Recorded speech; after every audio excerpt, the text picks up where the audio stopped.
नमस्कार, मैं हूं आशीष त्रिपाठी। न्यूज 18 मध्य प्रदेश छत्तीसगढ़ देख रहे हैं आप और फटाफट अंदाज में खबरों पर नजर डालें। उससे पहले की अहम खबर भिंड से आ रही है, जहां पर सर्राफा व्यापारी से लूट के मामले का एक सीसीटीवी वीडियो सामने आया। दरअसल फुटेज के सामने आने के बाद यह स्पष्ट हुआ कि किस तरह से इस वारदात को अंजाम दिया गया। आपको बता दें, ये फुटेज में दिखाई दिया है, बैग छीनकर भागते हुए लुटेरे भी दिखाई दिए।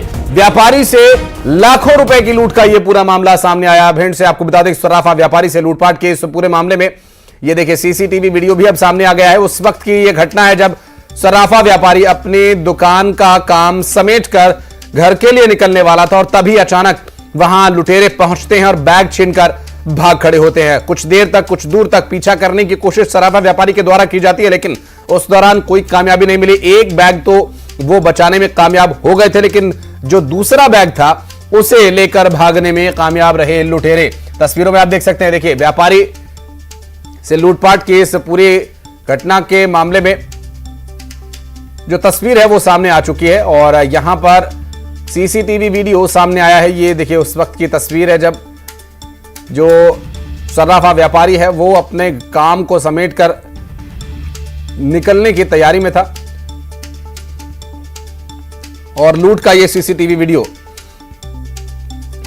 ये पूरा सीसीटीवी वीडियो उस शॉप में लगे हुए सीसीटीवी कैमरा से रिकॉर्ड हुआ। और रवि रमन हमारे सहयोगी इस वक्त हमारे साथ जुड़ गए। रवि रमन, वीडियो सामने आने के बाद क्या पुलिस का इस पर स्टेटमेंट क्या है? क्या अभी स्थिति फिलहाल आरोपियों के बारे में कोई डिटेल मिल पाई क्या? आशीष, मैं आपको बताऊं कि 24 घंटे से ज्यादा समय बीत जाने के बाद अभी तक इस मामले के जो नीलेश गुप्ता, जिनकी श्रद्धा ज्वेलर्स के नाम से फूक कस्बे में भिंड इटावा नेशनल हाईवे 719 पर जो दुकान थी, शॉप थी, इसके बाद उनका कहना है नीलेश गुप्ता का कि 10 से 15 लाख रुपए की लूट हुई है।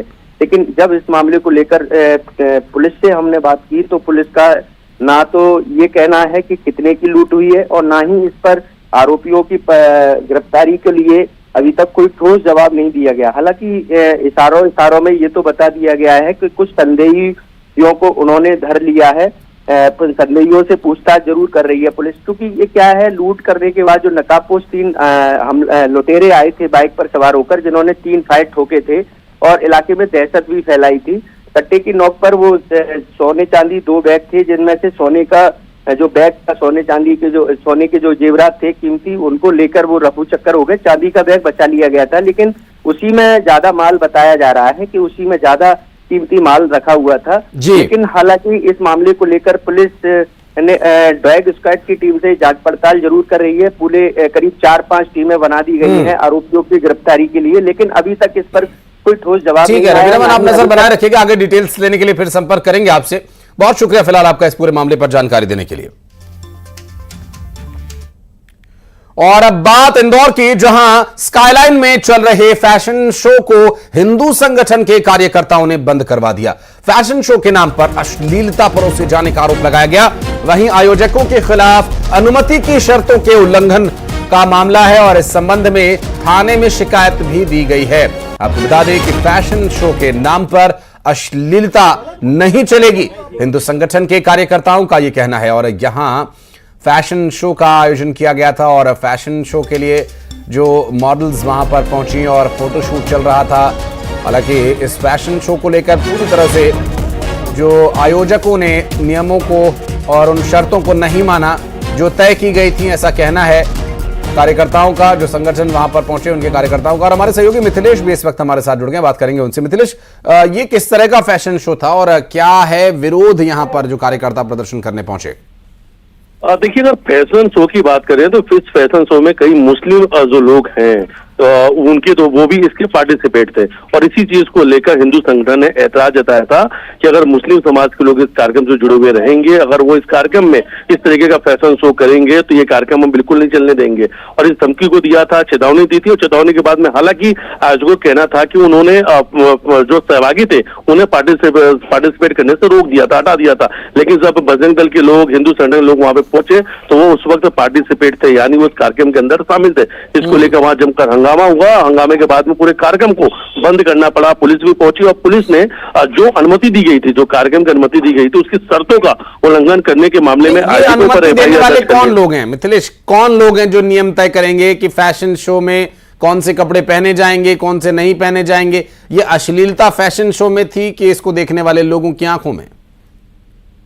देखिए, इसमें उनका कहना है कि समाज को जो है इस तरीके का जो फैशन शो होता है, समाज में इसका मैसेज ठीक नहीं जाता है और कहीं न कहीं इस इवेंट के माध्यम से भी लव जिहाद को तो बढ़ाया जाता है, लव जिहाद को भी टारगेट किया जाता है। इन सभी चीजों को लेकर उन्होंने आपत्ति दर्ज कराई थी और कल जोरदार हंगामा देखने को मिला। हालांकि इस पूरे मामले में पिछले 3 दिनों से एक बड़ा बवाल चल रहा था। लगातार सोशल मीडिया पर हिंदू संगठनों की चेतावनी आ रही थी। उन्होंने स्पष्ट तौर पर कह दिया था कि इस कार्यक्रम से ये नाम हटा ले, वरना इस कार्यक्रम को नहीं होने देंगे। और जब कल नाम नहीं हटे और कार्यक्रम चल रहा था, उस दौरान पे पहुंचे, जमकर हंगामा हुआ। हालांकि इस पूरे मामले में एक FIR दर्ज हो चुकी है और FIR आयोजकों पे हुई है कि नियमों के जो नियम शर्त दिए गए थे उसके उल्लंघन किया गया। लेकिन अब इस पर स्पष्ट है, बजरंग दल ने और हिंदू संगठन के लोग जो हैं उन्होंने कह दिया कि अगर इंदौर के अंदर इस प्रकार का कार्यक्रम स्वाभाविक है और या तो आप इस तरह के कार्यक्रम न होने दीजिए, क्योंकि मिथिलेश देखिए, जैसा कि नाम से विदित है, ये फैशन शो है और फैशन में ड्रेसिंग का जो स्टाइलिंग का एक तरीका है वो मॉडल्स का और कपड़े बनाने वालों का अपना होता है। हालांकि इसके नियम, इसकी छूट संविधान देता है, इसके नियम कोई हम और आप नहीं तय करेंगे। लेकिन अगर सामाजिक स्तर पर किसी भी तरह से कोई क्षति संस्कृति को या किसी व्यक्ति की भावनाओं को पहुंच रही है, कोई ठेस पहुंच रही है, हाँ, उसके लिए प्रावधान जरूर किया जाना चाहिए और हर एक व्यक्ति के भावनाओं का सम्मान किए जाने की भी आवश्यकता है। बहरहाल आप नजर बनाए रखिएगा, आगे डिटेल्स आपसे लेंगे। बहुत शुक्रिया। और खबर रतलाम से, जहां रफ्तार का कहर देखने को मिला। दरअसल पुलिया से नीचे गौवंश से भरा हुआ पिकअप वाहन पलट गया और हादसे में एक शख्स की मौत हो गई।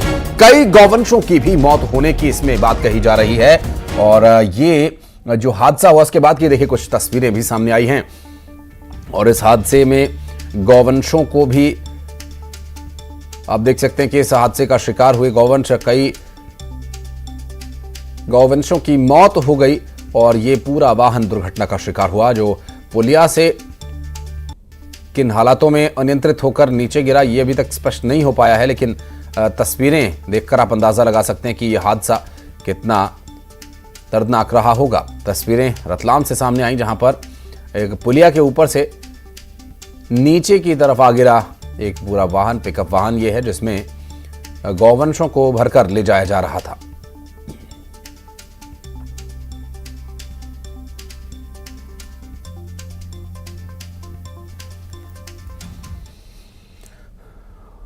और अब बढ़ते हैं आगे, फटाफट अंदाज में खबरों पर नजर डालेंगे। चलिए शुरुआत करते हैं सुपरफास्ट 100 की।